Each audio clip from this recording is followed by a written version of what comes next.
मेरे को लगा तू निकालेगी नहीं ना, तेरे पास पैसे नहीं रहे तो मैंने भी निकाल लिया, ऑनलाइन ऐप था ना मेरे पास। अपने को जाने का किधर है वही नहीं मालूम, तो अंधा घोड़ा रेस में दौड़ा, किधर नहीं पहुंचा।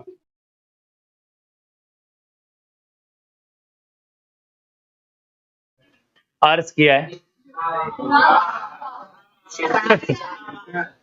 अर्ज किया है कि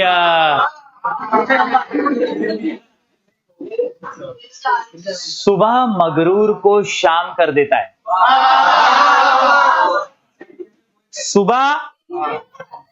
सुबह मगरूर को शाम कर देता है, शोहरतें खत्म करके गुमनाम कर देता है।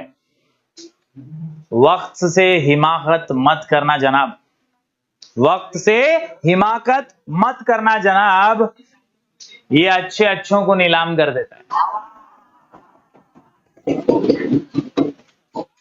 So you have to value time. You have to value time. आप सबको ये समझना होगा कि ये चैप्टर बहुत लंबा है, बहुत बड़ा है, और हर आंसर 10-10 पॉइंट का है, मगर समवेयर और दी अदर ये वन शॉट सेशन के जरिए हम कोशिश कर रहे हैं कि ज्यादा से ज्यादा आईएमपी क्वेश्चंस के कवर करें, और ये कोशिश करें कि मैक्सिमम इसके पॉइंटर्स को कैसे दिमाग में फिट किया जा सके आसान तरीके से। Basically this chapter carries 10 to 15 marks in your board exams, and there are definitely 2 to 3 questions will appear in your board exams. 10 से 15 मार्क्स का जो वेटेज है इस चैप्टर का, chapter number 2 functions of management, ये आपको सिखाता है what manager does exactly.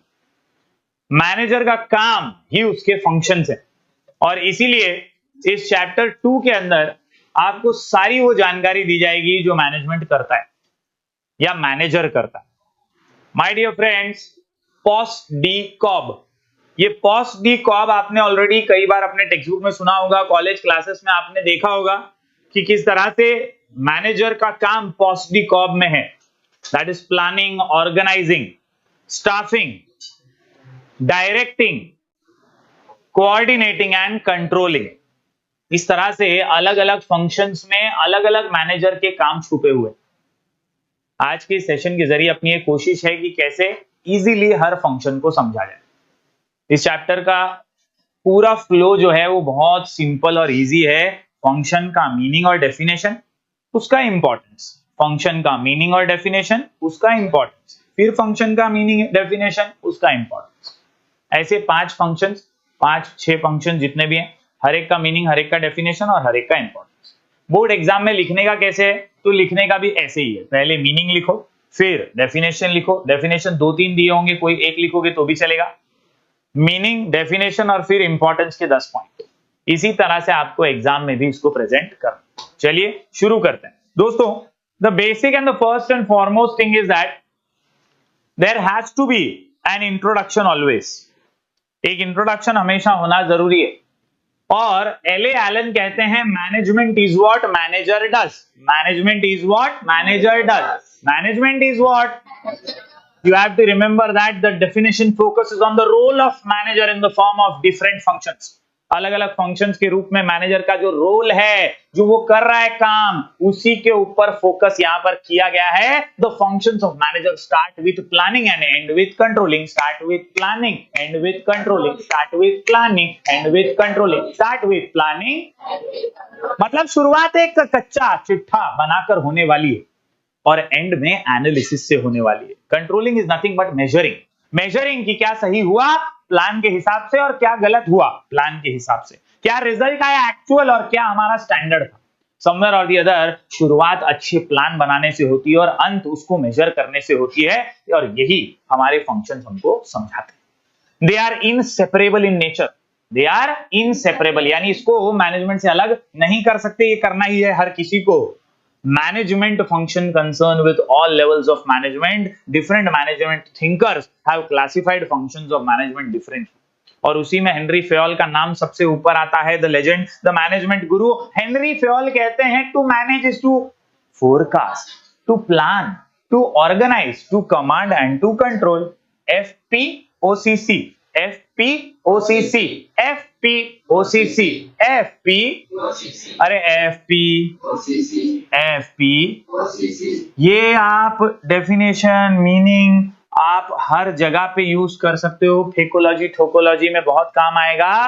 To manage is to FPOCC, to manage is to FPOCC, to manage is to FPOCC। F बोले तो फोरकास्ट, दूर का सोचने का, आगे का देखने का, पहले से सोच के रखने का, फोरकास्टिंग।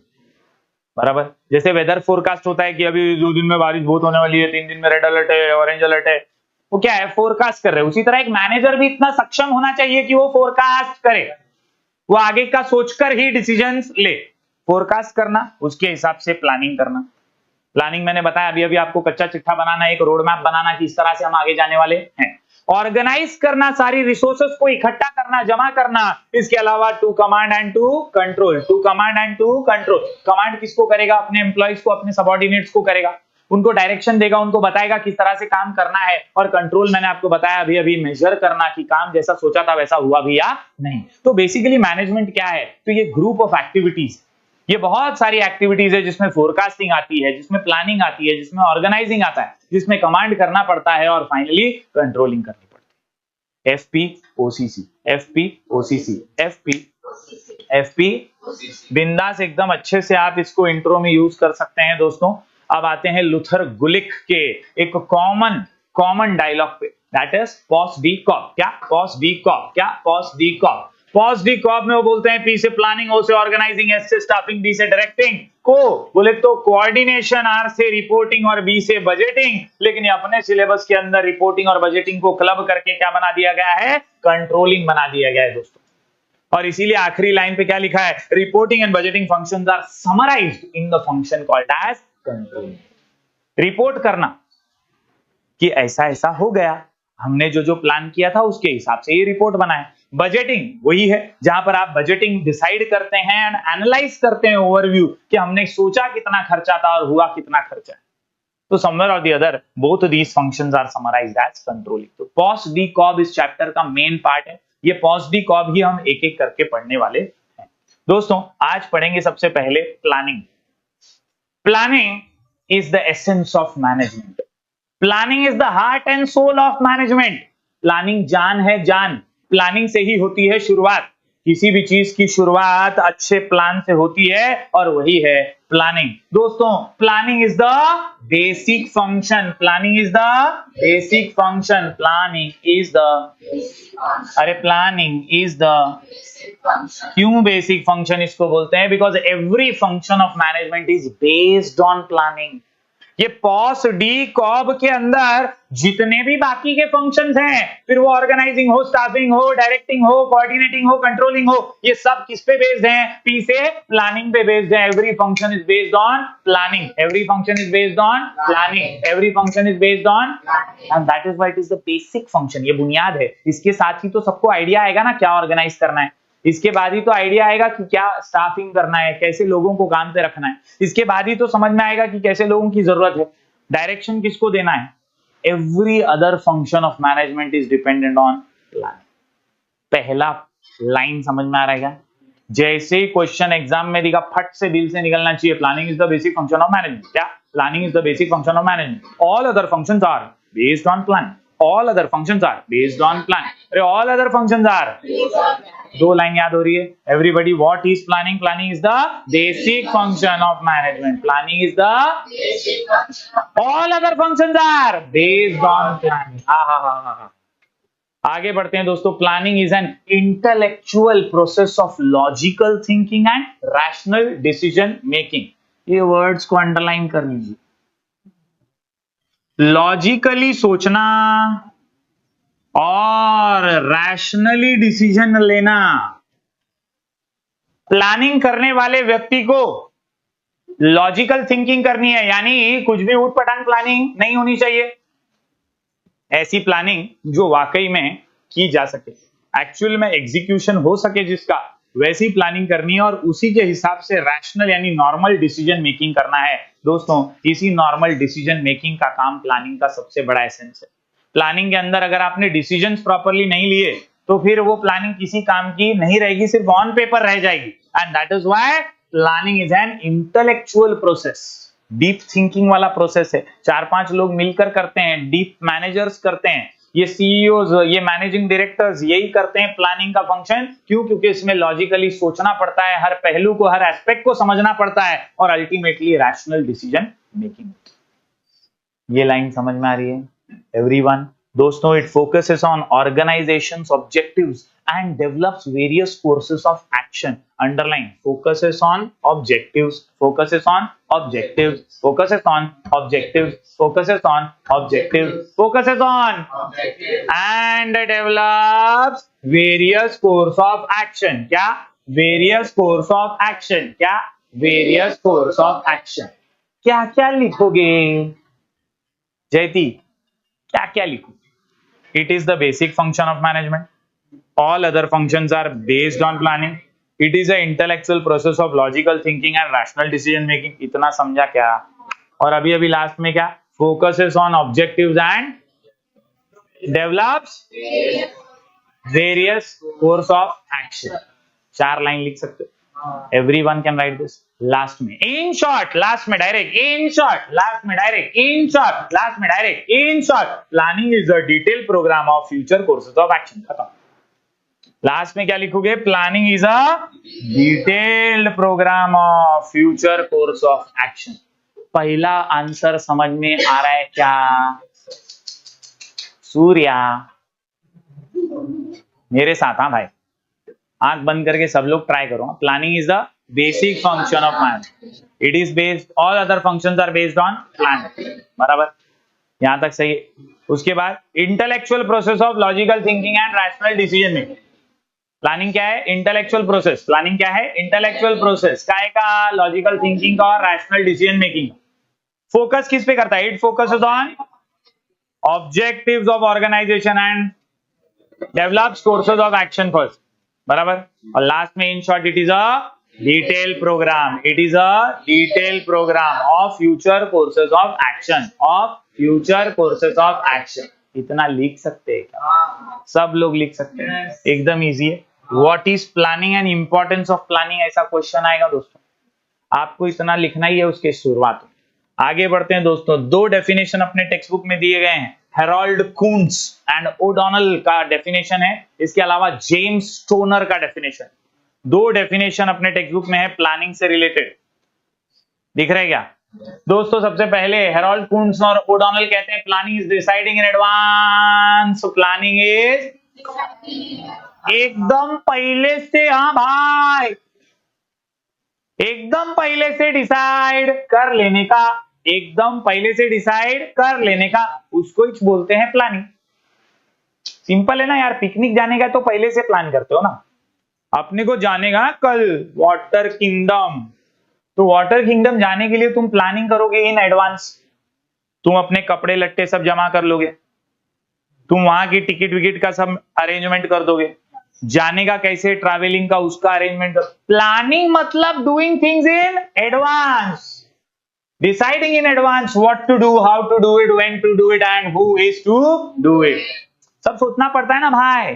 ट्रेन का टिकट तू स्टेशन के बाजू में रहता है, साले तू निकाले. देख हम लोग सुबह सुबह कैसे, तेरे को मालूम है, लेट हो जाता है, तो तू सबका टिकट है ना बंदोबस्त करके रख, निकाल के रख. हम लोग आएंगे सीधा ट्रेन में घुस जाएंगे फटाक से. समझ गया क्या? Who is to do it, that is also important and that is in planning. Planning के अंदर ही डिसाइड होता है यार एक ऐसा ऐसा करने का है, ऐसे ऐसे जाने का है, यूं यूं चलने का है. And that is what is deciding in advance. ये पहला पार्ट समझ में आ रहा है क्या एवरीवन? प्लानिंग के बारे में जितने नए नए सेंटेंस याद हो सकते हैं वो अपने को करने हैं. Planning is deciding in advance what to do, how to do, when to do it and who is to do it. Planning bridges the gap from where we are and where we want to go. It makes possible things to occur which would not otherwise occur. aha. आगे का बोल बच्चन बहुत simple है, खाली इतना याद रखो, bridges the gap from where we are and where we want to go. बस इतना ही लिखो, इससे ज्यादा डेफिनेशन में मत घुस. क्या बोल रहा है हेरोल्ड कून्स और ओडोनल? क्या बोल रहे हैं? Deciding in advance what to do, how to do, when to do and who is to do it. बराबर? उसके बाद it bridges the gap from where we are and where we want to go. bridges the gap between where we are and where we want to go, bridges the gap between where we are and where we want to go. खत्म. दूसरा definition देख लेते हैं, चलो easy है क्या ये वाला. James toner.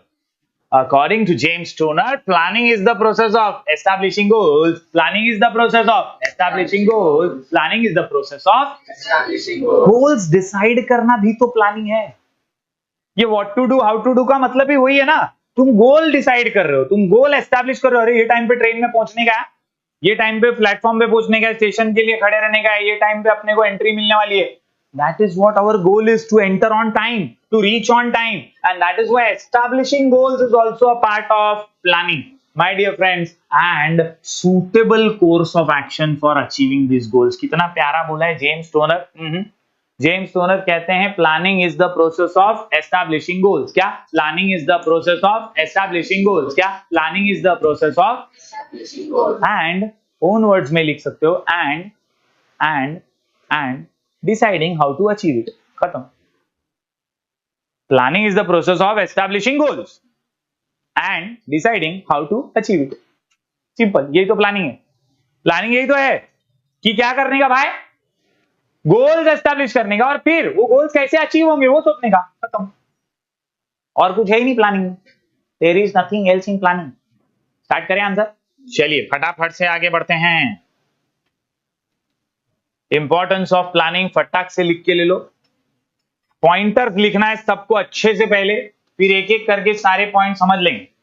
क्वेश्चन का नाम है इंपॉर्टेंस ऑफ प्लानिंग. आंसर का नाम सीआईडी ऑफ पीएमएस. आंसर का नाम सीआईडी ऑफ पीएमएस. आंसर का नाम CID of PMS. CID of, अरे सीआईडी ऑफ, अरे सीआईडी ऑफ. सी से क्लियर ऑब्जेक्टिव. प्लानिंग में एस्टैब्लिश कर रहा है गोल, तो ऑब्जेक्टिव ऐसा ट्रांसपेरेंट दिखना मांगता है.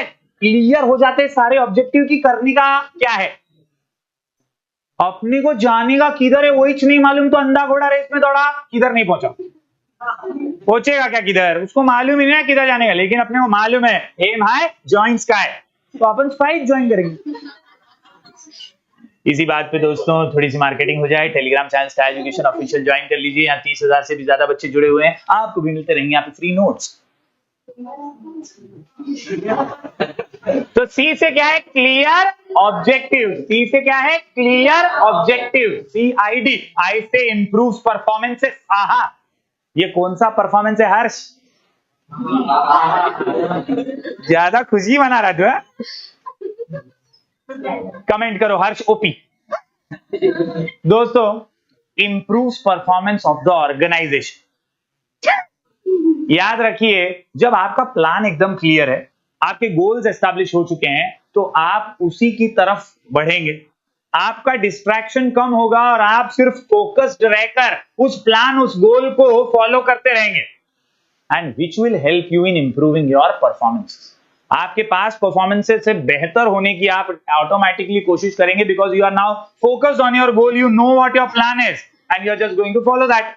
सो I say improves performance. D से क्या है, डिसीजन मेकिंग. डी से क्या है, डिसीजन मेकिंग. डी से क्या है, तो यहां याद रखना है, हमने अभी अभी देखा हेरोल्ड कुंट्ज और ओडॉनल के डेफिनेशन में, उससे पहले भी देखा अपन ने मीनिंग के अंदर. क्या बोल रहा था भाई, planning is a intellectual process. Planning is a intellectual process. काय का, logical thinking and rational decision making. Rational decision making मतलब प्लानिंग में ही तो तुम डिसाइड कर पाओगे ना, तुम्हारे गोल्स क्या है वो डिसाइड कर पाओगे, कितने लोगों को काम में रखने का है वो डिसाइड कर पाओगे, कितने लोग लगने वाले हैं वो डिसाइड कर पाओगे, रिसोर्सेस कितना लगेगा, पैसा कितना लगेगा वो डिसाइड. तो decision making is the heart and soul of planning, and that is why D से डिसीजन मेकिंग. CID समझ रहा है क्या?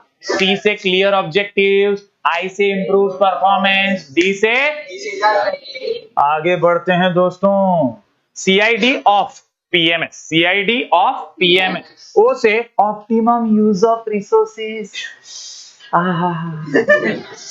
ऐसा बासी पॉइंट है ना दोस्तों, ये हर फंक्शन में आएगा. हर फंक्शन में इसको ऐसे स्टार मार्क करके रख लो. कोई भी फंक्शन हो तुम्हारा इस चैप्टर का, एक कॉमन पॉइंट दिमाग में फिट कर लीजिए, ऑप्टिमम यूज ऑफ रिसोर्सेस. मतलब प्लानिंग हो, ऑर्गेनाइजिंग हो, स्टाफिंग हो, डायरेक्टिंग हो, कोऑर्डिनेटिंग हो, कंट्रोलिंग हो, फलाना हो, ढिमकाना हो, मैनेजर काम ही इसके लिए कर रहा है कि रिसोर्सेस को पूरा यूज कर सके। अगर आपके पास एक मशीन है जो 50 किलो प्रोडक्शन कर सकती है, तो मैनेजर का काम है कि उसमें से 50 किलो निकाले यार। अगर उसमें 30 किलो ही प्रोडक्शन हो रहा है तो इट इज नॉट रिसोर्सेस का optimum use, it is wastage of resources.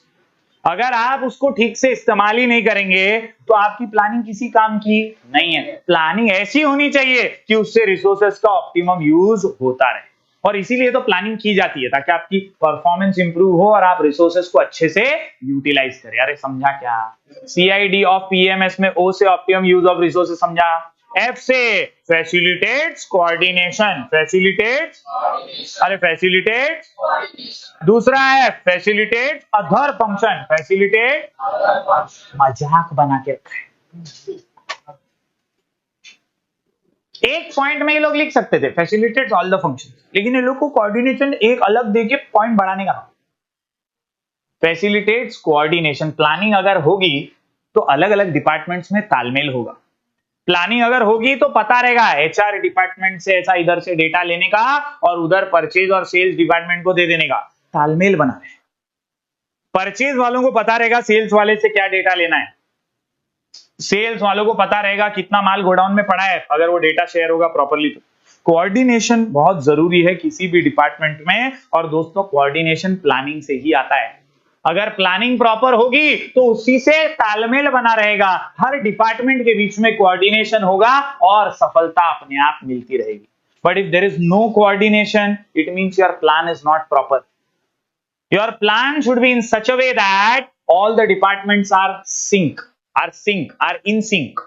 वो लोग प्रॉपरली सिंक में रहेंगे तो हर डिपार्टमेंट एक दूसरे से तालमेल बना पाएगा, and that is why facilitate coordination. इसके अलावा फैसिलिटेट्स अदर फंक्शन, जो स्टार्टिंग में अपन ने पढ़ा ना, planning is the basic function of management, all other functions are based on planning, all other functions are, तो हर फंक्शन की मदद करता है, ऑर्गेनाइजिंग करने में मदद करता है, रिसोर्सेज जमा करना है तो पहले प्लानिंग होनी चाहिए, स्टाफ रखना है काम पे तो पता होना चाहिए कैसा स्टाफ रखना है, स्किल्ड रखना है, सेमी स्किल्ड रखना है, अनस्किल्ड रखना है, कंप्यूटर आना चाहिए उसको, ग्रेजुएट होना चाहिए कि 10वीं पढ़ा हुआ 12वीं पढ़ा हुआ भी चलेगा।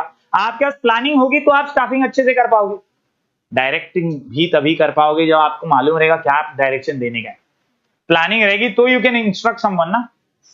उसी तरह हर फंक्शन में प्लानिंग एसेंशियल है, इसीलिए प्लानिंग फैसिलिटेट करता है अदर फंक्शन। समझ में आ रहा है क्या? सीआईडी ऑफ समझ रहा है? सी से क्या है? Clear objective. सी से क्या है? Clear objective. सी से क्या है? आई से क्या है? Improve performance. आई से क्या है? Improve performance. डी से क्या है? Decision making. डी से क्या है? ऑफ। ओ से ऑप्टिमम यूज ऑफ रिसोर्सेज, हमेशा याद रखना, हर पॉइंट में याद रखना बस। एफ से दो, facilitates coordination, facilitates other function, facilitates coordination, PMS, P से दो एमएस, पी से दो एमएस, पी से दो पाथ ऑफ एक्शन, ये रास्ता बनाता है, रास्ता बनाता है। मतलब आपको थोड़ी पता है कि वाटर किंगडम जाने के लिए कौन सी ट्रेन पकड़नी की, आप उसके लिए पहले से प्लानिंग करो ना, कौन से स्टेशन से कौन सी ट्रेन मिलेगी, कहां उतरेंगे, कौन सी बस पकड़ेंगे, उसके बाद अपन वाटर किंगडम पहुंचेंगे। सो टू रीच वाटर किंगडम आपको घोड़ा गाड़ी पकड़नी है या बैलगाड़ी पकड़नी है, उसका पाथ ऑफ एक्शन कौन बताएगा? प्लानिंग ही बताएगी। प्लानिंग के जरिए you will be able to decide the path of action, that how you want to go for it. समझ में आया क्या? So path of action showed by planning. इसके अलावा promotes innovative ideas. Innovative ideas भी planning के जरिए ही बाहर निकल करके आते हैं दोस्तों, बाहर निकल करके आते हैं कि यार देख एक काम करते हैं, जा तो अपन सब रहे हैं, लेकिन कैसा है बस से नहीं जाना है, हम लोग ऑटो से जाते हैं, शेयरिंग कर लेंगे। बस से तो सब जाते हैं यार व्लॉग बनाते बनाते जाएंगे रिक्शे में, लोकल सीनरी देखते हुए जाएंगे, मजा आएगा। किसी ने बोला अबे पागल है, रिक्शा में कैसे फिट होंगे, फिर मेरे को आड़ा बैठना पड़ता है, तुम लोग कुछ भी बात करते हो। अपन है ना रो फेरी से जाते, आजकल ना बोट का सेटिंग निकला है, बोट से जाएंगे मस्त, पानी में झूलते झूलते, आज ब्लू है पानी पानी करते करते जाए, मस्त पहुंच जाएंगे वाटर किंगडम। इनोवेटिव आइडियाज को मौका मिलता है बाहर उछल उछल के आने का, only because of planning. Planning के बिना कुछ नहीं हो सकता है, and that is why it is said that planning promotes innovative ideas. Planning promotes it minimises risk. पहले से प्लान रेडी है तो रिस्क कम हो जाता है। रिस्क को कोई निकाल नहीं सकता है, रिस्क को कोई दूर नहीं कर सकता है, रिस्क होता ही है, लेकिन उसको कम किया जा सकता है अगर आपकी प्लानिंग प्रॉपर। जैसे कोविड के समय सब लोग अचानक से ठप हो गए, बंद हो गए, लेकिन जिन्होंने प्रॉपर प्लानिंग करके रखी थी ऑनलाइन की, वो लोग टिके रह गए।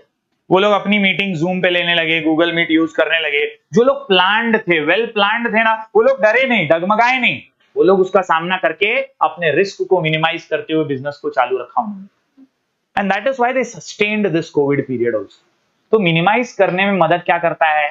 प्लानिंग ही करता है, रिस्क को मिनिमाइज कर देता है। और आखिर में एस से सेटिंग स्टैंडर्ड्स फॉर कंट्रोलिंग। आखिरी फंक्शन जो है ना भाई, आखिरी फंक्शन जो है ना, आखिरी फंक्शन है कंट्रोलिंग। और कंट्रोलिंग में होता क्या है दिशा? कंट्रोलिंग में अपन है ना ऐसा सेट करते हैं एक स्टैंडर्ड, और चेक करते हैं कि स्टैंडर्ड के हिसाब से अपने को रिजल्ट आया क्या। कंट्रोलिंग मतलब चेक करना। It is the measure of standard and actual. मतलब कंट्रोलिंग बिना प्लानिंग के चल ही नहीं सकता, अपाहिज हो जाएगा। क्योंकि प्लानिंग में तू लिखेगा ना 90% लाना है, प्लानिंग में तूने लिखा 90% लाना है, वो क्या है? तेरा गोल है, वो तेरी प्लानिंग है। उसके बाद पूरा साल भर तूने पढ़ाई किया, फिर 12वीं का एग्जाम दिया, और उसके बाद एक दिन आ गया रिजल्ट, और रिजल्ट में आया 75%। Sad life. अब जो रिजल्ट आया है 75% और जो तेरा प्लान था 90%, तू उसको बैठ के देखेगा, साला कहां कमी रह गई, पूरे साल भर मैंने क्या नहीं किया और क्या करना चाहिए था। ये पॉसिबल कैसे हो पाया? क्योंकि स्टार्टिंग में प्लानिंग किया था, स्टार्टिंग में लिखा था ना 90%, otherwise you would be happy with 75 also. आप अगर प्लानिंग ही नहीं करोगे तो आपको जो मिला वही आपका रिजल्ट रहेगा। लेकिन प्लानिंग से आप स्टैंडर्ड सेट कर पाओगे कि देख ये अपना स्टैंडर्ड है भाई, अब इसके ऊपर जाने का है या इतना तो लाने का है। प्लानिंग से आपको एक स्टैंडर्ड पता चलता है, और उसी से फिर कंट्रोलिंग करना आसान होता है, वरना कंट्रोलिंग नहीं कर पाएंगे। समझ में आया क्या एवरीबॉडी? क्वेश्चन का नाम है importance of planning, importance of planning, importance of. Answer का नाम CID of PMS, CID of PMS, CID of, अरे CID ऑफ, अरे CID ऑफ। C से क्लियर ऑब्जेक्टिव, C से I से इम्प्रूव परफॉर्मेंस, आई से क्या है? Improve performance. डी से डिसीजन मेकिंग, डी से, अरे डी से CID ऑफ। O से optimum use of resources, O से। F से दो, facilitates coordination, facilitates other function, facilitates coordination. PMS P से पाथ ऑफ एक्शन।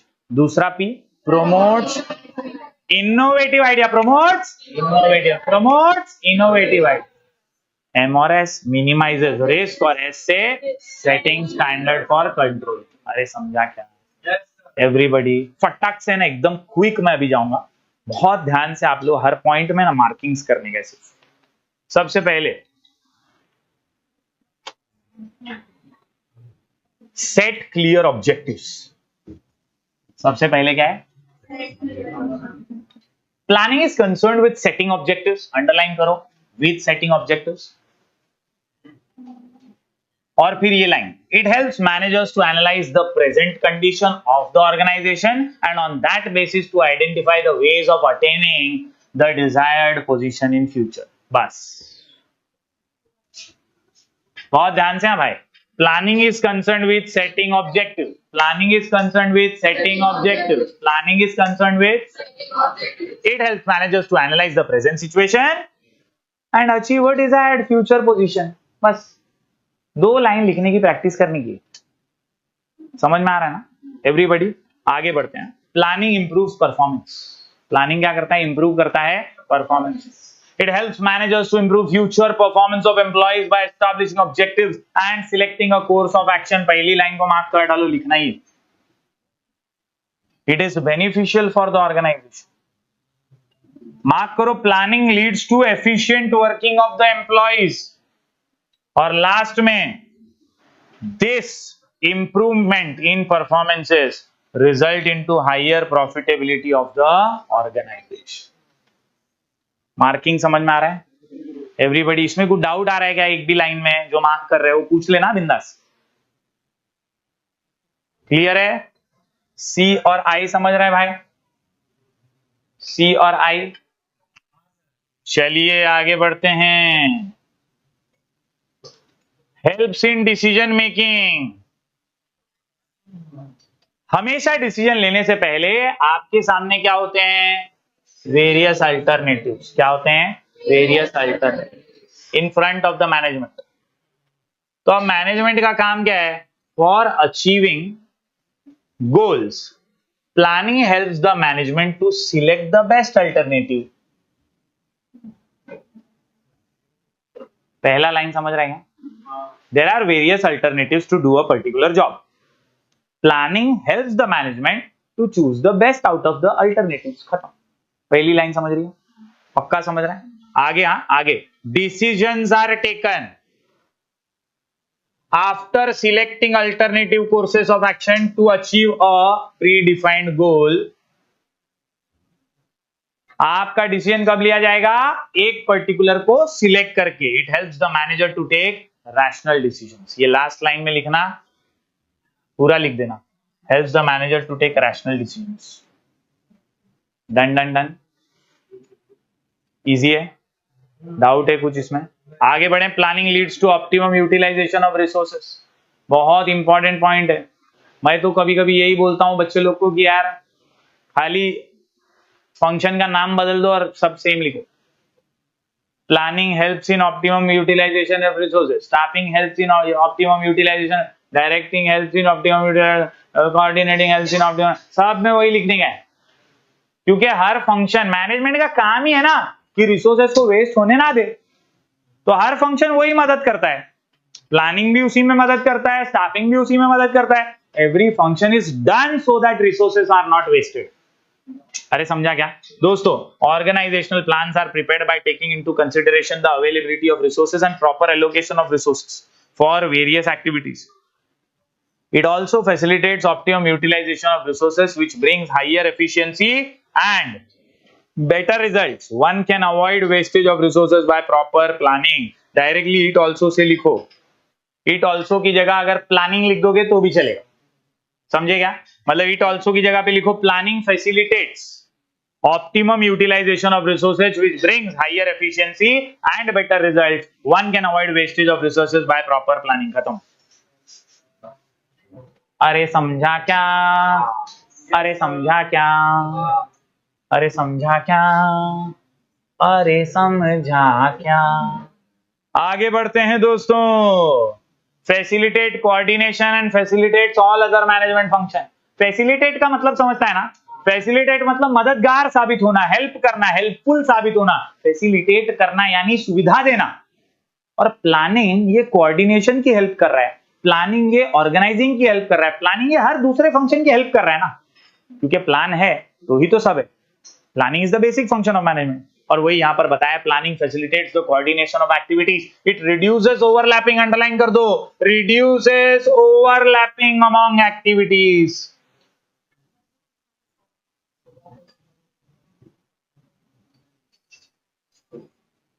मतलब ऐसा नहीं होना चाहिए कि ट्रेन की टिकट तूने भी निकाल लिया, मैंने भी निकाल लिया. ओवरलैपिंग नहीं होना चाहिए. पहले से प्लान कर लो कौन निकालने वाला है टिकट. मेरे को लगा तू निकालेगी नहीं ना, तेरे पास पैसे नहीं रहे तो मैंने भी निकाल लिया. ऑनलाइन ऐप था ना मेरे पास. समवेयर और द अदर, अबे फोन करके पूछ लेती पटेली मारी. समवेयर और द अदर आपको ये याद रखना है कि ओवरलैपिंग एक्टिविटीज नहीं हो, इसलिए प्लानिंग की जाती है. कोई भी एक्टिविटी डबल ना हो जाए, वापस से बार बार ना करना पड़े, इसलिए तो प्लानिंग होती है. All activities of business organization are closely linked to each other, which is considered in the process of planning. Underline करो, sound planning interrelates activities and resources of an organization, thus various department, ये बहुत important है ये वाली लाइन, work as per the overall plan and coordination is achieve. अरे समझा क्या, अरे समझा क्या। आखिरी वाले पे आते हैं, facilitates other management function, same ही है, कुछ टेंशन नहीं है। Every organization functions towards achieving goal and goal is set at the planning stage. Main है लाइन, हर ऑर्गेनायझेशन का फंक्शन जो है, प्रत्येक मॅनेजमेंटचा फंक्शन कशासाठी काम करतोय, गोल अचीव करण्यासाठी ना दीपक। हर फंक्शन काम किस लिए कर रहा है, गोल अचीव करने के लिए, और गोल बनता किधर है, प्लानिंग में। तो प्लानिंग जरूरी है ना, ऑर्गेनाइजिंग भी जरूरी है, स्टाफिंग के लिए भी जरूरी है, कंट्रोलिंग के लिए भी जरूरी है, डायरेक्ट, क्योंकि सबको तो गोल पे काम करने का है, और गोल बनाता कौन है, प्लानिंग बनाता है। एक बात समझ रही कि नहीं, तू प्लानिंग ही नहीं करेगी, तू बोलेगी देखो ना तो सुन ही नहीं रहे। अरे कैसे, तुम्हें प्लानिंग जरूरी है, बिना प्लानिंग कैसे जरूरी नहीं, समझ रहे हो। तो every organization functions towards achieving a goal and goal is set at the planning stage. Unless the plan is ready, other management functions such as organizing, staffing, etc. cannot be undertaken. Thus, planning facilitates all functions. ये पूरा लिख दो ना यार, काहे को confuse कर रहे हैं, तो है ही नल्ला, इतना फालतू point. Every organization function towards achieving goal and goal is set at the planning level. Unless the plan is ready, other management functions such as dash dash dash cannot function. So planning is very important.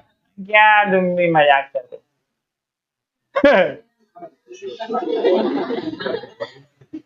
आगे बढ़ा है। PP भाई, PP पानी मत P, इधर देख। Provides path of action, रास्ता दिखाता है। प्लानिंग क्या करता है, भटके हुए को राह दिखाते हैं आप। भटके हुए तो इसीलिए तो कहते हैं हमको बाप, भटको मत, ध्यान दो। Provides path of action, provide planning ensures that goals और objectives are clearly stated. Planning से क्या हो जाता है मालूम है, प्लानिंग से क्या हो जाता है मालूम है, मॅनेजर बोलताय सगळं क्लिअर कट सांगितलेलं आहे, तुम्ही नेहमी नेहमी विचारायला येऊ नका। प्लानिंग जेव्हा केली तेव्हा झोपले होते का? प्लानिंग से ना, प्लानिंग से we make sure that everything is clearly stated. पहले बोला था, पहले हमने बोल दिया हमारा काम हो गया, नाड़ी गुंडी ठंडा पानी। आपको पहले, आप क्यों नहीं करते, करने चाहिए ना आपको।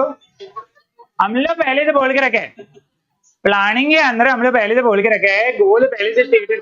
तो पाथ ऑफ एक्शन कैसे मालूम पड़ेगा, सूर्य तुमको समझ रहे,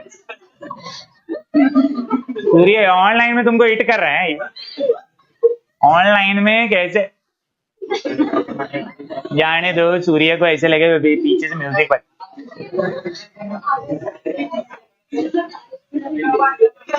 अभी तुम लोग उधर ज्यादा प्लानिंग मत करो, इधर प्लानिंग में क्या है वो समझ के ले लो। प्लानिंग ensures that goals और objectives are clearly stated. Goals और ऑब्जेक्टिव कैसे हैं, क्लियरली बता दिए, दे आर क्लियरली स्टेटेड। अगर वो क्लियर है तो रास्ता मिल जाएगा, कोई भटकेगा ही नहीं।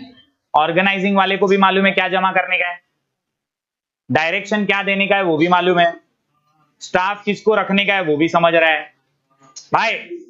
मतलब बेसिकली प्लानिंग जो है, इट एंश्योर्स द गोल्स और ऑब्जेक्टिव्स आर क्लियरली स्टेटेड। अगर तुमने पहला कदम सही उठा लिया तो फिर तुम्हारे रास्ते में कभी अंधियारा नहीं आएगा। समझा क्या एवरीबॉडी? दोस्तों पहली लाइन को ब्रैकेट्स में डाल दीजिए।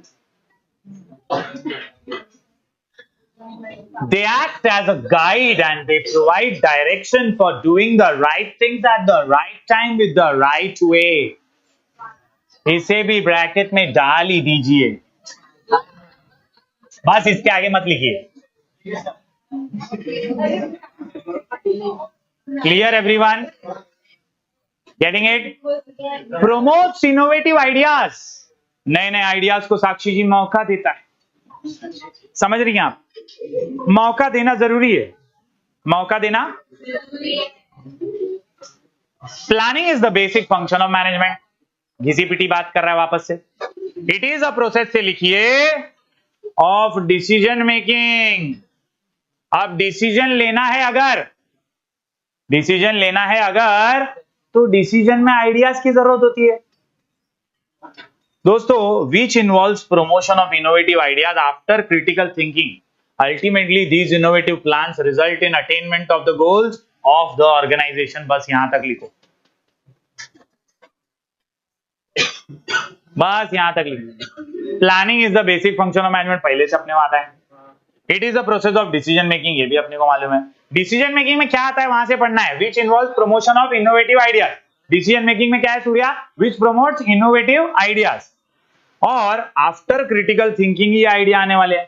तो अल्टीमेटली ये इनोवेटिव प्लान्स को इस्तेमाल करके रिजल्ट का जो अटेनमेंट होगा उससे गोल्स अचीव हो जाएंगे हमारे ऑर्गेनाइजेशन के। समझा क्या एवरीबॉडी?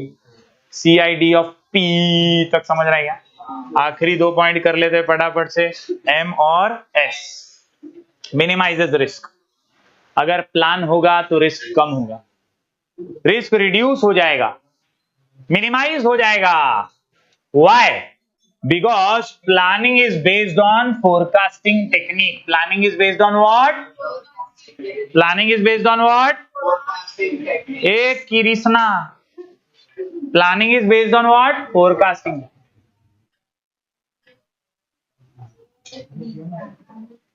दोस्तों ध्यान देना, डायरेक्ट इधर आ जाना अगली लाइन पे।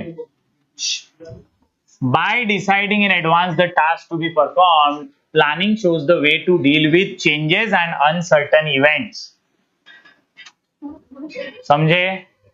और आखिरी line, it minimizes the risk of future uncertainties of future. समझे? क्या क्या लिखने का इसमें Deepak? Planning is based on forecasting technique. By deciding in advance the task to be perform, planning shows the way. Planning हमको रास्ता दिखाता है। To deal with changes and uncertain events, कुछ बदलाव होने वाला है तो उससे हमें बचाता है। और आखिर में लिखना है इसी से हो जाता है रिस्क मिनिमाइज ऑफ फ्यूचर और अनसर्टेनिटीज ऑफ फ्यूचर। समझे? आखिरी पॉइंट दोस्तों, useful in setting. Useful in setting, useful in काय की setting? Standards for controlling. Standard for planning, set out standards for controlling. पहली लाइन मार्क कर लीजिए। अब ये लाइन बहुत जड़ी बूटी है, क्योंकि मैंने आपको स्टार्टिंग में बताया कंट्रोलिंग का मतलब क्या है। कंट्रोलिंग का मतलब है मेजर करना, चेक करना कि सोचा क्या था और हुआ क्या है, और दोनों के बीच में डिफरेंस क्या है। सोचा क्या था, हुआ क्या है, दोनों के बीच में डिफरेंस क्या है। सोचा क्या था, हुआ क्या है, दोनों के बीच में डिफरेंस क्या है। It is called as controlling. समझ में आ रहा है ना? तो दोस्तों ये वही करता है। So the actual performance can be compared, so the actual performance can be compared with the standards, and management can find out the deviation if any between the actual and the standard performance. अरे समझा क्या? Direct नीचे आ जाओ। therefore planning provides basis for control। खत्म। समझे क्या everybody? 10 point का answer है CID of PMS। What is planning? Importance of planning. पहले छोटा सा इंट्रो लिखने का, फिर हेनरी फेयोल के बारे में थोड़ा लिखने का, उसके बाद हेरोल्ड कुंट्ज ओडोनल या जेम्स टोनर में से किसी एक का डेफिनेशन लिखने का। मीनिंग हो गया, डेफिनेशन हो गया। मीनिंग डेफिनेशन के बाद क्या लिखोगे? पॉइंटर्स लिखोगे बराबर से सजा के, सारे 10 के 10 पॉइंट एकदम मस्त लिख दोगे उधर, वेब डायग्राम मस्त से बना के। पेपर चेक करने वाले को है ना पहले ही मालूम पड़ जाएगा इसको 10 के 10 आते हैं। उसके साइकोलॉजी को तुम हिट कर डालते हो, क्योंकि तुम पहले पेज पे क्या कर देते हो? 10 के 10 पॉइंट ऐसे, जैसे मैंने बताया ना अभी यहाँ पे। जब तुम लोग ऐसा प्रेजेंट कर देते हो ना स्टार्टिंग में ही आंसर के पॉइंट सब के सब, तो इसका फायदा क्या है मालूम है? तुम्हारा भी रिकैप हो जाता है। तुमको 10 पॉइंट आ रहे हैं, तुमको मालूम पड़ जाता है। और पेपर चेक करने वाला जब चेक करता है ना, उसको मालूम पड़ जाता है कि अरे इसने तो 10 आगे लिखा रहे। समझ में आ रहा है क्या? और इसीलिए पेपर प्रेजेंटेशन के वक्त हमेशा ऐसे वेब डायग्राम बनाने का। और इसको पेन से बनाया तो भी चलता है, कोई अलग से स्केल पेंसिल लेके टाइम पास करने की जरूरत नहीं है। एक आंसर बड़ा 20 मिनट में हो ही जाना चाहिए, ये टारगेट रखो, और 20 मिनट में ही लिखने की प्रैक्टिस करो टाइमर लगा के। और इस आंसर को एक बोलते हैं ना टैबू बना के मस्त ट्राई मार लो, ये आए ना आए ये आपको डिस्टिंग्विश से भी बहुत काम आएगा। तो it is a very good answer. I hope आपको ये पूरा आंसर 10 के 10 पॉइंट के साथ समझा रहेगा। आप लोग हर पॉइंट में 2-2 लाइन भी लिख पाए तो it is more than enough. Properly confidently लिखना है। 2 line means what, at least 3 sentence. 3 sentence बनाओगे तो अपने आप 2-2.5 लाइन बन जाएगी, अपने आप बनेगी, ओन वर्ड्स में बनेगी। समझ में आया क्या एवरीवन? फटाक से एक बार रिकैप मारो, पढ़ो अच्छे से, फिर नेक्स्ट आंसर करते। अर्ज किया है मूव में कैसा किया? ठीक है तू कर ले अर्ज, अर्ज ही कर ले भाई। अभी अर्ज किया है कि लगता तो मैं बेखबर सा हूं, लगता तो मैं बेखबर सा हूं लेकिन खबर में हूं। लगता तो मैं बेखबर सा हूं लेकिन खबर में हूं, अगर तेरी नजर में हूं तो सबकी नजर।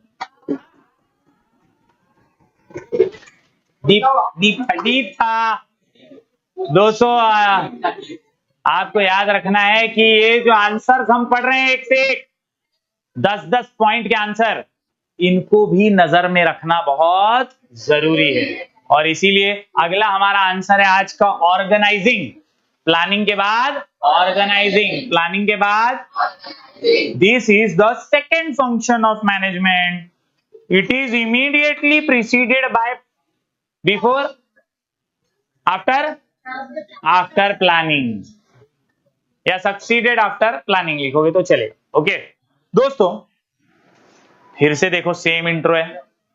ये सेम इंट्रो में से अपने को तो यही लिखना है, according to Henri Fayol, FPOCC। Same है भाई, कुछ भी नया नहीं है। FPOCC, forecast, plan, organize, command, control.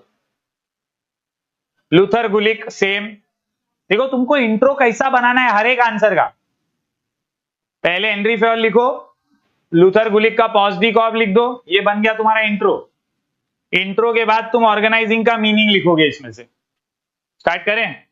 Basically organising का मतलब होता है रिसोर्सेस इकट्ठा करना, जो जरूरी है वो चीजें जमा करना। प्लानिंग के अंदर जो जो आपने तय किया था उसके हिसाब से रिसोर्सेस जमा करना इज कॉल्ड एज ऑर्गेनाइजिंग। और दोस्तों इसीलिए यहां पर हमें कुछ इंपॉर्टेंट चीजें करनी पड़ती। ऑर्गेनाइजिंग के अंदर दोस्तों हम करते हैं the process of identifying and bringing the required resources together, जैसे man, money, material, machine and method. ध्यान से समझो। ऑर्गेनाइजिंग में क्या हो रहा है? ऑर्गेनाइजिंग है एक process of identifying, process of identifying, process of and bringing the required resources together, bringing the required resources together, bringing the required resources together, जैसे कि मैन, मनी, मशीन, मेथड, याद रहेगा मटेरियल, एवरीवन, पक्का, all of you समझ रहे हैं ना? ये man, money, machine, method, material को जमा करना मतलब ऑर्गेनाइजिंग। समझे क्या दोस्तों? एकदम नीचे आ जाओ। This function is important for execution of plan, क्योंकि प्लान तो बना लेते हैं ना यार 4 लोग बैठ के। ऑर्गेनाइजिंग से प्लान का एग्जीक्यूशन एक्चुअल में शुरू होता है, एक्चुअल में शुरू होता है। You have to understand that planning बना लिया आपने, लेकिन आप हाथ पे हाथ धरे बैठे रहोगे तो आपका प्लान कभी सफल नहीं होगा। प्लान को सफल करने के लिए माय डियर फ्रेंड्स ऑर्गेनाइजिंग जरूरी है। मतलब आपने सोच तो लिया कि ट्रेन से जाने का है, टिकट निकालना जरूरी है। That is the first part of execution. सबके लिए टिकट जमा करना पड़ेगा ना, वो टिकट आ गया उसके बाद ट्रेन से ट्रैवल करो। समझ रहे कि नहीं? सो समवेयर और the other this function is important for execution of plans which have been prepared by the top level people. समझा क्या everyone? The synchronization and combination of workforce, which is physical, financial and information resources, are established in the process of organizing. Basically ये इतना सारा लिखने से अच्छा आप अगर सिर्फ इतना भी लिखोगे, the synchronization of all the resources are established in the process of organizing. समझे? ऑल द रिसोर्सेस में सब आ गए ना, फाइनेंशियल रिसोर्सेस भी आ गए, physical resources, all the resources लिखोगे तो भी चलेगा। ये मीनिंग समझ में आ रहा है एवरीवन? क्या क्या लिखोगे मीनिंग में जरा ध्यान देना बॉस। सबसे पहले process of identifying and bringing required resources together, identifying and bringing required resources together, bringing required resources such as man, machine, money, method, material, 5 M है, कोई भी लाइन में लिखो, man, money, machine, method, material. समझे क्या? ये हो गया 5। उसके बाद this function is important, this function is important, this function is for execution of plans which have been prepared by the top level. Simple, this function is important, this function is important, this function is for execution of plans made by the top level. खत्म। दूसरा line समझ में आ रहा है? और आखिर में क्या लिखोगे? The synchronization of all resources are established in the process of organize. 3 line का मीनिंग समझा क्या एवरीवन? चलिए, मीनिंग के बाद क्या आएगा? डेफिनेशन। मीनिंग के बाद क्या आएगा? फ्लो। समझ लो, पूरे चैप्टर का यही फ्लो है, इंट्रो, मीनिंग, डेफिनेशन, इंपॉर्टेंस। हर फंक्शन में पहले इंट्रो लिखना है, जिसमें हेनरी फेयल आएगा, थोड़ा सा लूथर गुलिक आएगा, इंट्रो बन गया। उसके बाद इसका मीनिंग आएगा 2-3 लाइन का, फिर डेफिनेशन किसी एक का। अब देखते हैं यहाँ पे डेफिनेशन क्या है। तो डेफिनेशन में दोस्तों यहाँ पर Mooney and Reiley, Mooney and Reiley और हेरोल्ड कून्स और ओडोनल फिर एक बार आ गए। मूनी और रेली कहते हैं organization is the form of every human association for the attainment of common purpose. Mooney और रेली कहते हैं यार यहाँ पे तो एकजुटता है, ऑर्गेनाइजेशन में सब साथ आते हैं, ये एक ह्यूमन एसोसिएशन है, ये एक ह्यूमन एसोसिएशन है। काय के लिए? For the attainment of common purpose. मतलब मैन ला रहे हो, मशीन ला रहे हो, मनी ला रहे हो, मटेरियल ला रहे हो, ये सब ला रहे किस लिए हो? एक वजह के लिए, सक्सेस के लिए, गोल्स को अचीव करने के लिए। तो आपका मकसद कॉमन है। भावे समझा क्या? कॉमन पर्पस को अचीव करने के लिए बच्ची अपने को सब कुछ जमा करने का है। मूनी रेली समझा क्या? कून्स और ओडोनल क्या कह रहे हैं? Organization involves the grouping of activities. Underline कर दो फटाक से, ग्रुपिंग ऑफ एक्टिविटी। ये ग्रुपिंग, ब्रिंगिंग टुगेदर, ये सब वर्ड्स यूज करने का ऑर्गेनाइजिंग का। ऑर्गेनाइजिंग वाला जमा करना ना, तो जमा करने के अंदर आपको ये ग्रुपिंग वाला वर्ड काम आएगा, ब्रिंगिंग टुगेदर काम आएगा। ऐसे वर्ड्स आपको बार बार लिखने हैं, समझे?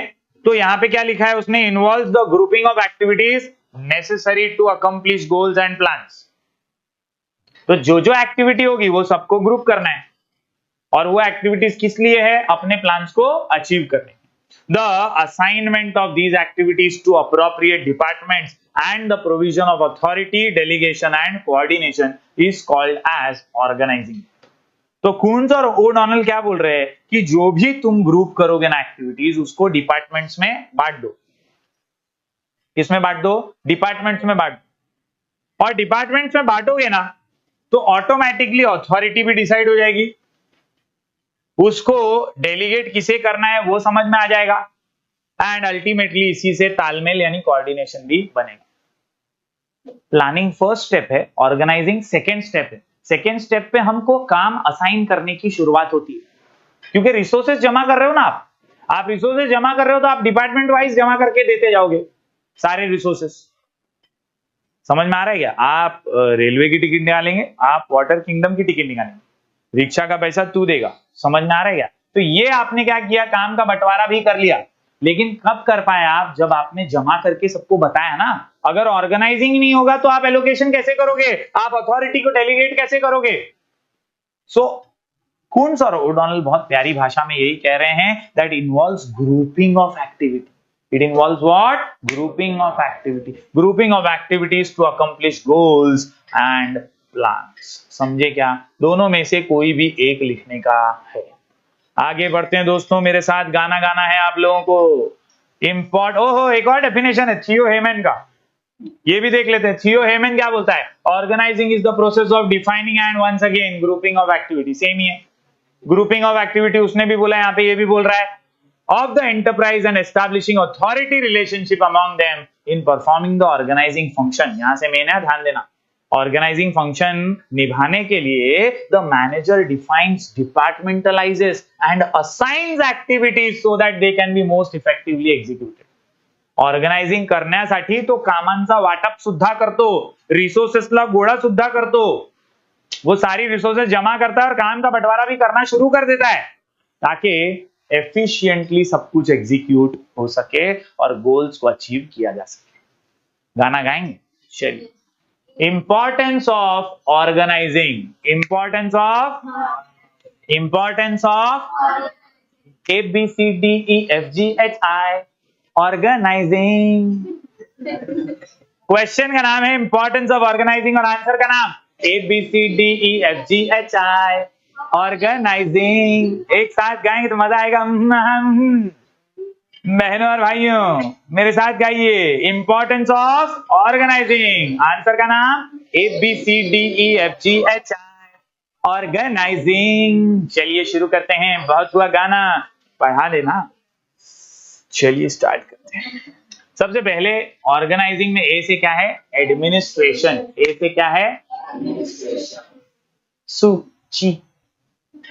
ए से क्या है? एडमिनिस्ट्रेशन. बी से क्या है? Brings specialisation. ऑर्गेनाइजेशन के अंदर प्लानिंग तो टॉप लेवल वाले कर देते हैं. प्लानिंग तो टॉप लेवल वाले कर देते हैं साई, टॉप लेवल. लेकिन ऑर्गेनाइजिंग जो है ना, ये एडमिनिस्ट्रेशन से जुड़ा हुआ फंक्शन है. बहुत कड़क फंक्शन है. इसके बिना प्लान तो प्लान ही रह जाएगा ऑन पेपर, क्योंकि रिसोर्सेस के बिना तो काम आगे ही नहीं बढ़ सकता ना, ऑन पेपर ही रह जाएगा. आपने क्लासेस में आए इंक्वायरी करने के लिए, इंक्वायरी करके चले गए, आपको कॉल ही नहीं आया कभी क्लासेस, कॉल ही नहीं आया. हो सकता है क्लासेस में बहुत स्टूडेंट हो, उन लोगों को पढ़ी नहीं है. ऐसे तो 100 लोग इंक्वायरी करके सबको थोड़ी कॉल करेंगे. एक बात समझ रहे हैं क्या? लेकिन शायद कॉल कर देते तो आप एडमिशन ले लेते. आपने कॉल ही नहीं किया, कॉल ही नहीं किया और इसलिए सामने आया ही नहीं.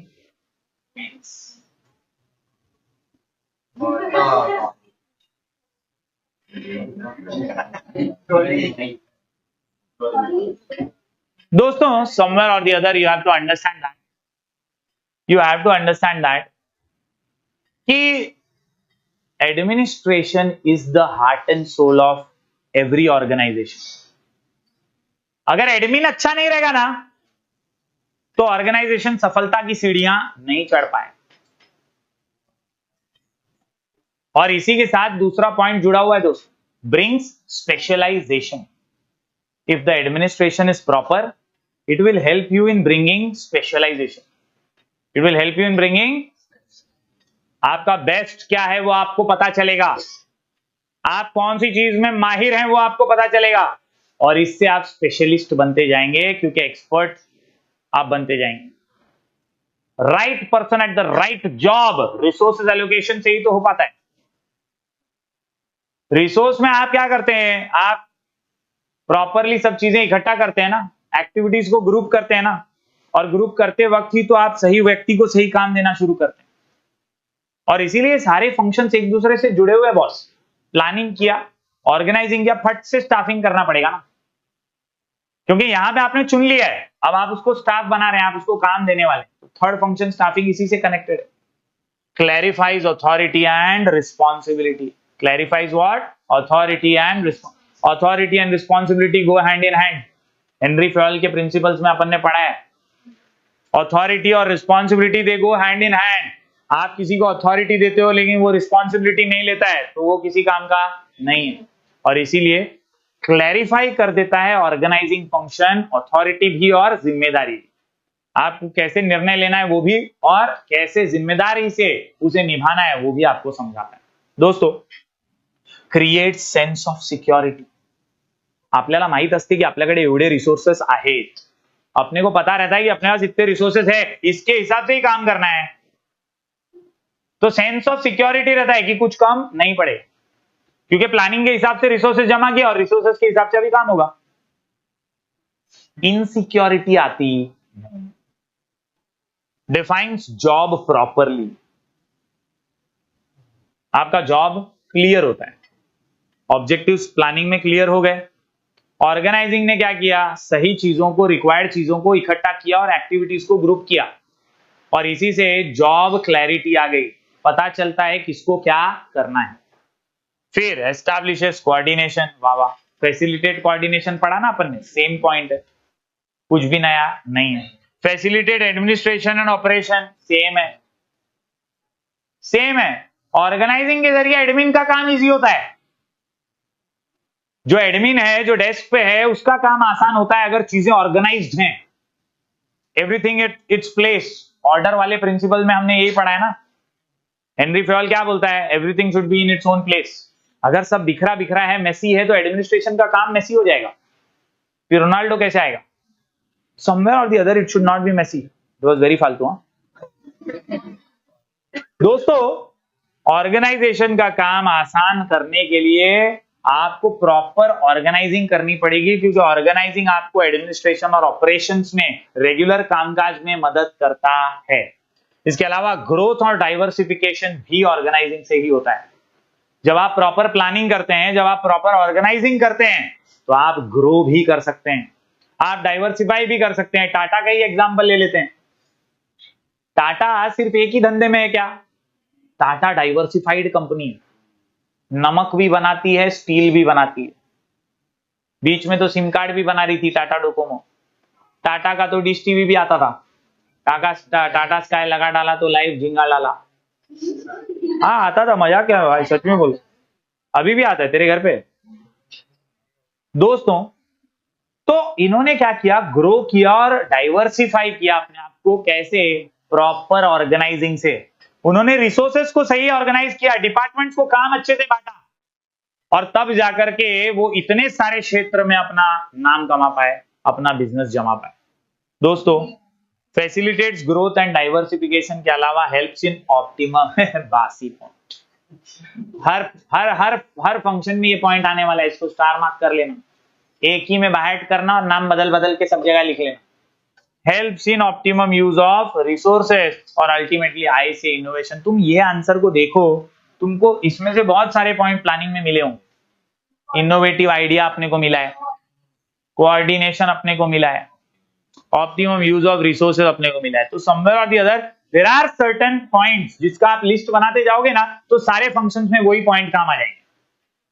और कई बार बोर्ड एग्जाम में क्या होता है, कई बार 4 मार्क के लिए भी पूछ लेता है, और कई बार बड़े आंसर में भी पूछ लेता है।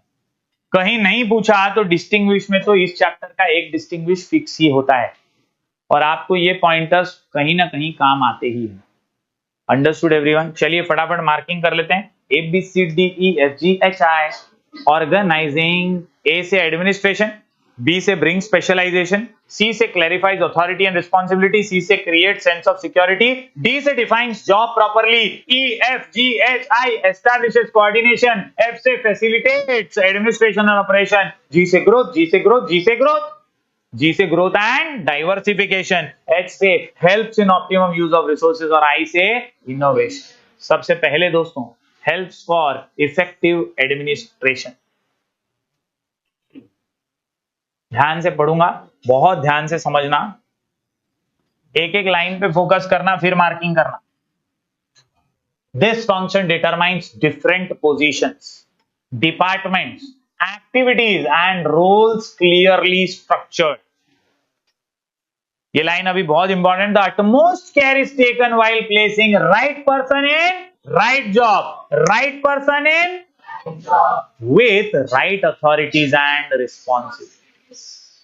Perfectly.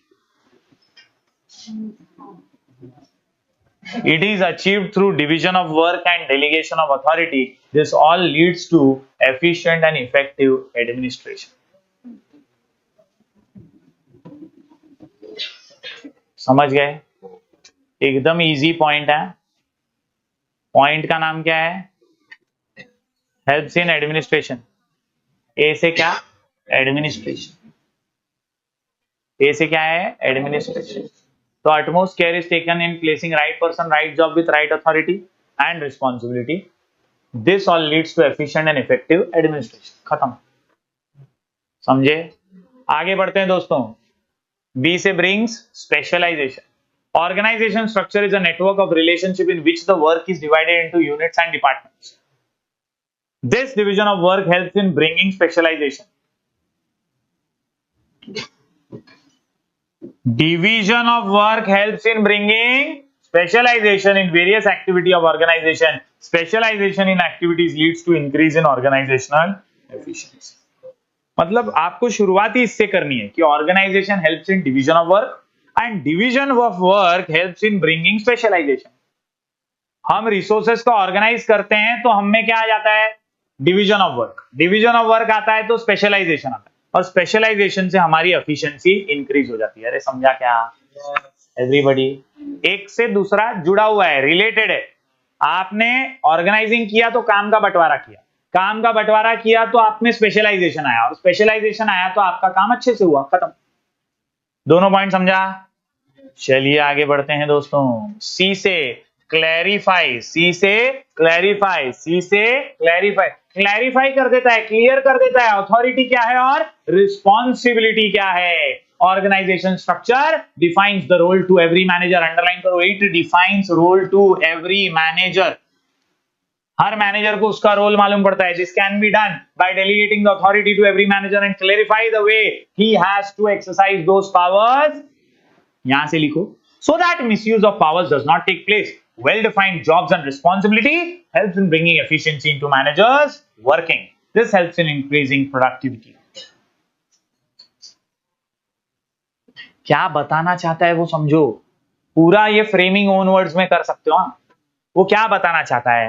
वो बताना चाहता है कि क्लैरिफाई अथॉरिटी रिस्पॉन्सिबिलिटी कैसे होगी देव?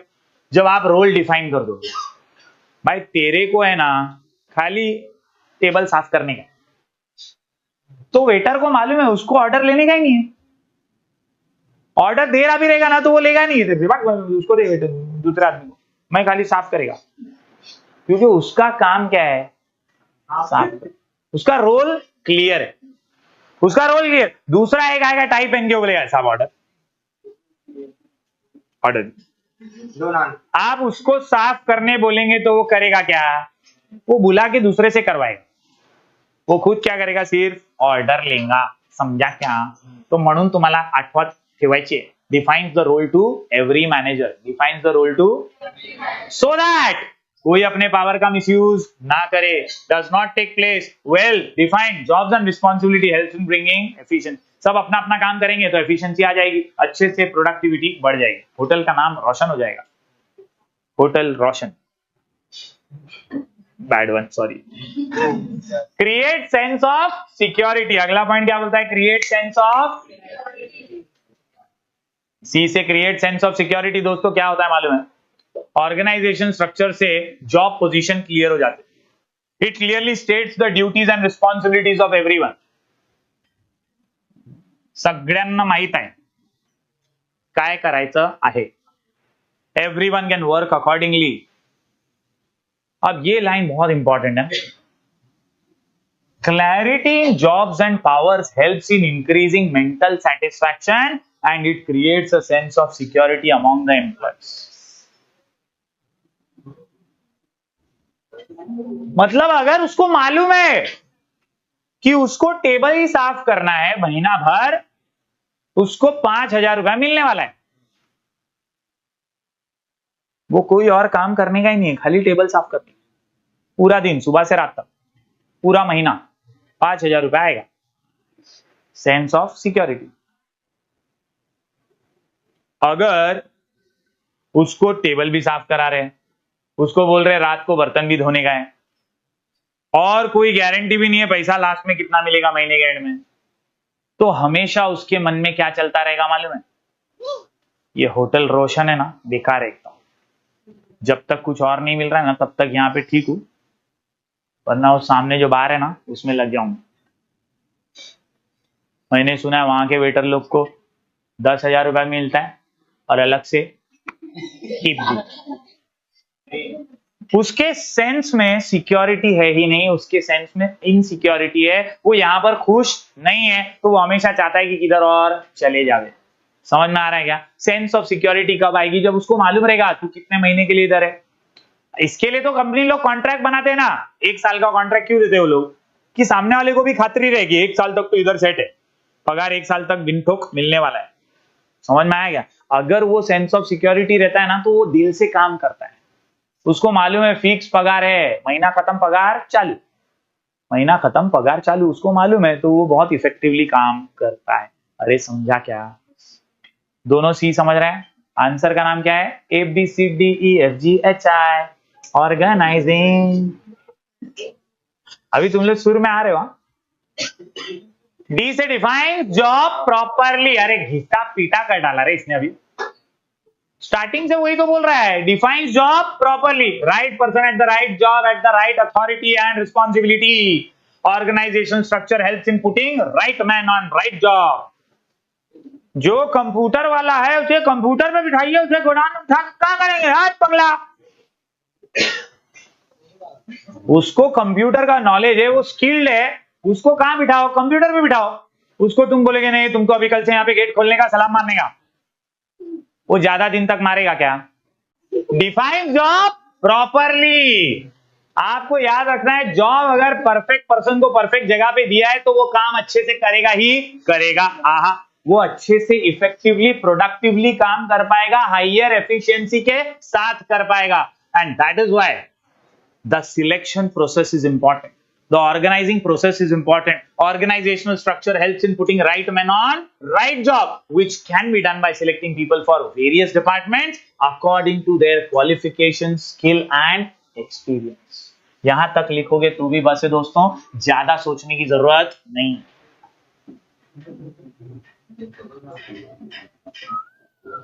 क्लियर है एवरीबॉडी? ABCDEFGHI, organizing. डी से defines job properly, defines job. आगे बढ़ते हैं दोस्तों। ई से एस्टैब्लिशेस, घिसा पिटा पॉइंट है, फैसिलिटेट्स कोऑर्डिनेशन को एस्टैब्लिशेस कोऑर्डिनेशन किए लाए, कुछ भी नया नहीं है। मतलब कोऑर्डिनेशन करने में ये भी मदद करता है, जैसे प्लानिंग मदद करता है वैसे ऑर्गेनाइजिंग भी मदद करता है। आप रिसोर्सेज अच्छे से जमा कर लोगे तो आपको कोऑर्डिनेशन में हेल्प होगी, आप रिसोर्सेज ठीक से जमा नहीं कर पाओगे तो कोऑर्डिनेशन भी ठीक से नहीं होगा। आगे बढ़े डायरेक्ट कि मार्किंग बताओ इसमें? यहां पे this function helps in establishing coordination among different departments. It creates clear-cut relationship among positions. Coordination or sync between all departments and different level of manager is important for smooth functioning. सारे activities को अच्छे से function करवाने के लिए coordination जरूरी है और वो ऑर्गेनाइजिंग से आता है। Got it everybody? आगे बढ़ते हैं। Facilitates administration as well as operation. Organized चीजें रहेंगी ना Deepak, if everything is organized properly then admin also will do properly work and operational activities will also work properly. Administration और ऑपरेशन दोनों में मदद करता है ऑर्गेनाइजिंग। देखो इसमें ना बांट के बताया गया, ये पॉइंट को ध्यान से पढ़ो। पहले उसने एडमिनिस्ट्रेशन के बारे में बताया, फिर ऑपरेशन के बारे में बताया। Organizing process leads to identify and to group the activities. सुना हुआ सुना है, पहले भी सुना है ना अपन ने, group of activities. Grouping and assigning the activities the task of administration. पहला काम किसका है? एडमिनिस्ट्रेशन। एडमिनिस्ट्रेशन क्या करता है? ग्रुप और आइडेंटिफाई, खत्म। Whereas processing is according to its operational activity. समझे क्या? वापस से सुना, देखो आइडेंटिफाइंग और ग्रुपिंग कौन करता है? एडमिनिस्ट्रेशन, बराबर। और प्रोसेसिंग कौन करता है? ऑपरेशनल एक्टिविटी है। प्रोसेसिंग क्या है? Operational activity. दस अगर ऑर्गेनाइजिंग करेंगे तो it facilitates administration as well as operation, दोनों की मदद करता है। क्योंकि अल्टीमेटली ग्रुप करना, प्रोसेस करना, ये सब काम तो ऑर्गेनाइजिंग का ही है ना, भले अंदर वो बटा हुआ है। ग्रुप करना एडमिनिस्ट्रेशन में आता है, प्रोसेस करना ऑपरेशन में आता है, तो दोनों काम तो होता ऑर्गेनाइजिंग में ही है, इसलिए वो दोनों को हेल्प करता है, एडमिनिस्ट्रेशन को भी और ऑपरेशन को। समझे? आगे बढ़ते हैं दोस्तों फटाफट से। Helpful for growth and diversification. Helpful for the growth of every organization depends on its smooth and efficient functioning. अपनी स्मूथ और एफिशिएंट फंक्शनिंग पे डिपेंड करता है दोस्तों। अगर आप स्मूथ और एफिशिएंटली वर्क नहीं कर रहे हैं तो आपका ऑर्गेनाइजेशन लंबी रेस का घोड़ा नहीं बन पाएगा। If you want to sustain in the market, लंबी रेस का घोड़ा बनना है तो आपको थोड़ा थम के, थोड़ा संभल के, थोड़ा अच्छे से एफिशिएंटली वर्क करना है। Otherwise it will be difficult for you to sustain the highly competitive market. Growth और डाइवर्सिफिकेशन की चाबी है फंक्शंस ऑफ मैनेजमेंट। सारे फंक्शंस अगर अच्छे से निभाओगे तो ग्रो और डाइवर्सिफाई कर पाओगे। जैसे अपने टाटा का एग्जांपल लिया, वो सारे फंक्शंस अच्छे से निभा रहा होगा ना, तभी तो इतना बड़ा एम्पायर खड़ा कर पाया। Clearly defined roles and responsibility, coordination among all levels of management personnel and use of appropriate control techniques bring efficiency at workplace and organization grows well. This is possible only when organization structure is well defined. अगर आपने resources को सही से जमा किया, आपका structure सही से डिफाइन हुआ ना सिया, तो ही आप ग्रो और डाइवर्सिफाई कर पाओगे। समझे क्या? मार्क करते इसमें सबसे पहले the growth of every organisation.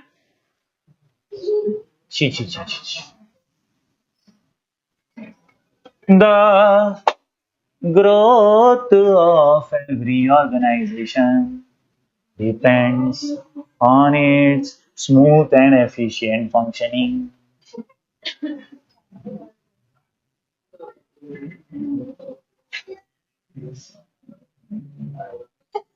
Clearly defined roles and responsibilities, coordination among all levels of management personnel, and use of control techniques brings efficiency at workplace and organization grows well. This is possible. This is possible only when organizational structure is well defined. इधर से लिखना है, यहां से यहां, यहां से यहां।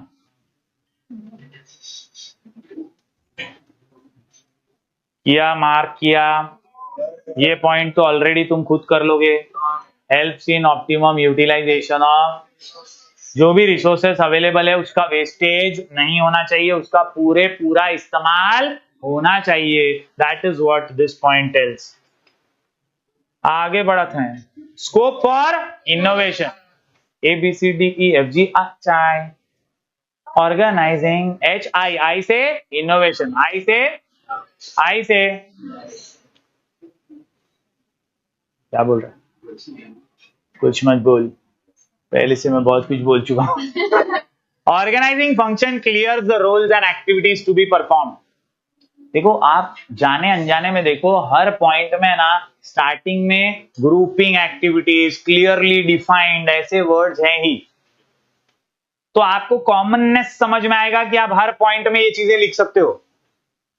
Clearly defined objectives, clearly stated, grouping and defining all the activities, ये सारे मुद्दे जो हैं वो हर पॉइंट में आपको दिखाए गए। Right man eight the right job with right authority, ये कुछ ऐसे वर्ड्स हैं जो आप हर पॉइंट में यूज कर सकते हैं। This provides enough space to the manager to develop talent and flourish the knowledge. जब आप प्रॉपर इस फंक्शन को निभाएंगे तो रोल्स और एक्टिविटी क्लियरली डिफाइंड हो जाएंगी और इससे हर किसी को मौका मिलेगा कुछ इनोवेटिव करने का, अपने रोल में निखार लाने का, अपने बेहतर तरीके से अपने काम को करने का। My friends, the scope for innovation into adopting new changes in methods of work is possible only through a set of organizational structure. जर तुम्ही रिसोर्सेस नीट सेट केले, जर तुम्ही प्रत्येक गोष्टी प्रॉपर जमा केले, तरच तुम्ही इनोवेटिव्ह आयडियाज आणू शकता। Otherwise it is not possible. Organizational structure का ढांचा, जो बेस है, वही अगर खराब है तो इनोवेशन कहां से आएगा? बेसिक ही सही नहीं हो रहा है तो क्रिएटिव आइडिया कहां से लाएगा? क्लास अगर अच्छा चल रहा है तो ये बोर्ड लाएगा ना कोई, नहीं तो व्हाइट बोर्ड, ब्लैक बोर्ड में भी तो क्लास चली रही थी।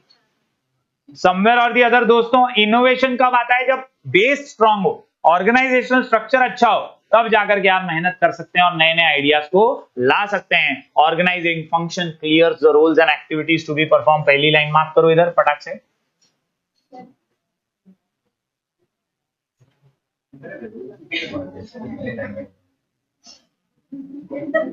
परफॉर्म्ड तक।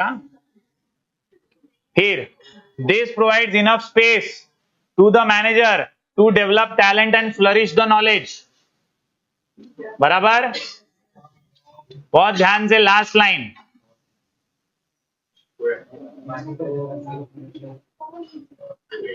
It is possible only through a set of organizational structure। It is possible, इधर लिखो it is possible only through a set of organizational structure। समझे दोस्तों? तो बेसिकली अपना दूसरा आंसर क्या बोलता है? Importance of organizing. ABCDEFGHI organizing. Try करते हैं। ए से एडमिनिस्ट्रेशन, बी से ब्रिंग स्पेशलाइजेशन, सी से क्लैरिफाई कर देता है अथॉरिटी और रिस्पॉन्सिबिलिटी। दूसरा C creates sense of security, creates. D से defines job properly, defines job, अरे डिफाइंस जॉब। ई से एस्टैब्लिशेस कोऑर्डिनेशन, एफ से फैसिलिटेट एडमिनिस्ट्रेशन एंड ऑपरेशन। बराबर है एवरीवन? ई एफ तक समझा? जी से ग्रोथ, जी से ग्रोथ, जी से ग्रोथ। एच से helps in optimum use of resources और आई से इनोवेशन, आई से ABCDEFGHI ऑर्गेनाइजिंग। Done everyone?